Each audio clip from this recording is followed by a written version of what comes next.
Welcome back to the Fright Night Film Fest, Fandom Fest in Louisville, Kentucky. This is Strebo here with you from Mutantville.com, and I'm very pleased to be joined by the one and only Sid Haig. I don't want to blow him up too much because he says he's just an actor doing his job, but you all know out there he's played so many great roles over the years, whether it was in his parts with Pam Grier in Coffee, Foxy Brown, Black Mama, White Mama, or all the way back to Spider Baby, or his recent work in House of a Thousand Corpses, The Devil's Rejects. The list goes on and on.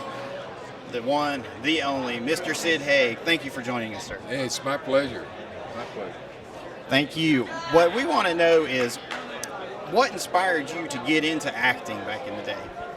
I was lazy. No. It was an evolution, actually.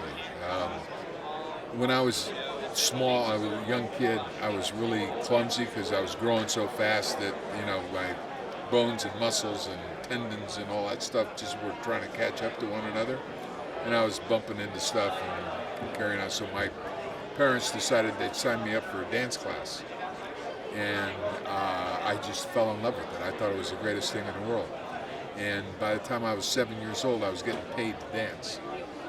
And I moved from there into music, and then from that into acting, and started doing some stuff when I was in college, and then went on to Pasadena Playhouse, which was a theater arts college, and started working. Now, if I remember correctly, your first movie role was in Spider Baby, The Maddest Story Ever Told. Nope. No. What was the I did 4 films before that.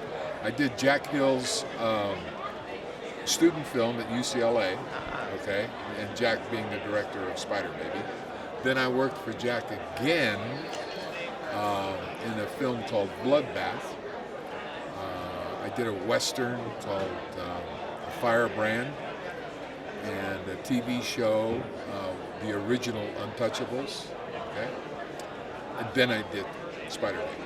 Okay, so now you know. What was it like working with Lon Chaney Jr. at the time, a real pro of the industry? It was great. He was, first of all, he was so grateful that people remembered who he was, okay? And that they wanted him in the film. And he was a total professional all the way down the line. People were bad rapping him about being an alcoholic and this, that, and the other thing. And yeah, he had a problem with that, but part of it was because of some of the work that he was doing. In the original Wolfman, I think there were 6 or 7 transition scenes from him going from human into werewolf.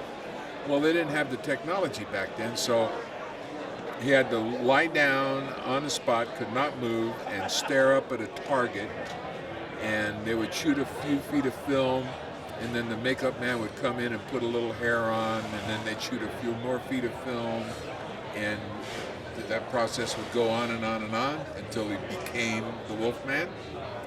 And that whole process took between 18 and 20 hours. So he just needed something to ease the pain and everything else, and so, they had a bottle of scotch or something with a plastic tube coming into his mouth. And to do that 7 times in a film is, it's pretty rough. And he had some issues. He had some problems with his dad, and not being recognized, and so he just had a rough life. And but he came out of it, and he had it put in his contract when we did Spider Baby that he could not have a drink while we were shooting. Okay, the whole time we were shooting, he did not have a drink. Fantastic. Well, I'm sure that you know more than anybody that acting is not all fun and games. The hours on the set are long, doing stunts and takes over and over again, and can just take it right out of you. After you had a role in Tarantino's Jackie Brown. You went on a bit of an acting hiatus for a few years, and then you came back out with Rob Zombie as Captain Spaulding in House of a Thousand Corpses. What was it about that project that attracted you? About Rob's project? Yes, sir. The fact that I got a call from my agent, And I said, what? What do you want? Okay, he said, you're supposed to go to this building and sign a letter of non-disclosure, take the script home, read it, and if you like it, the party's yours. Okay? And I said, well, okay, we're starting off good. And I took it home, I read it, and I just knew that I could have so much fun with that I called the next day and I said, yeah, let's do this. Fantastic. I've always been curious, how much of that role was in the script, and how much did you do any ad-libbing on the set, or you just added the attitude to it? I ad-libbed a little bit, yeah, here and there, and then here and there. But I mean, I always stayed within the confines of the skeleton of the script. You know, I made sure that all the relationships were kept in order, and everybody knew who everybody else was and what was going on. But Rob was very generous in allowing me to just put myself in it, you know, so that was good. What's it been like getting back in touch with the fan community over the years, and seeing how, at least the horror community in particular, has really embraced the Captain Spaulding role? As I was saying, and I know a lot of other people have said, that it's really become one of the great iconic horror characters of the new millennium. I don't know about that, you know. It's just, you can call it whatever you want to, I don't care. I'm just having a good time working. The people that I'm working with are really good to work with. They're fun to be with. And I'm having a great time. In a couple of weeks, I'll, you know, have a birthday coming up, and I'm feeling good about that. It's just, you know, every day that I show up to work is a gift. So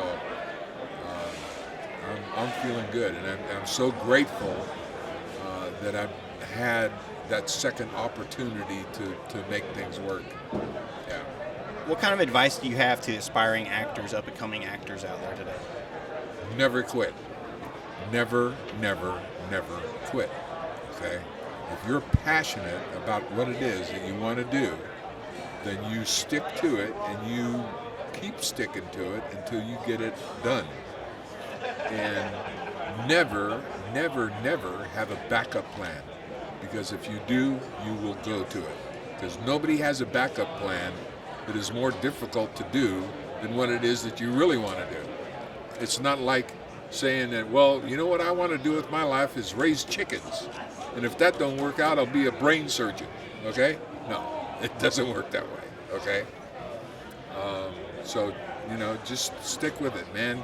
There's going to be tough times. There's going to be times when you're broke, don't know what the hell to do. Maybe you can't pay your rent. You're sleeping on a couch, some friend's couch or whatever. But if you want to do it, then you got to stick with it. And that goes with anything.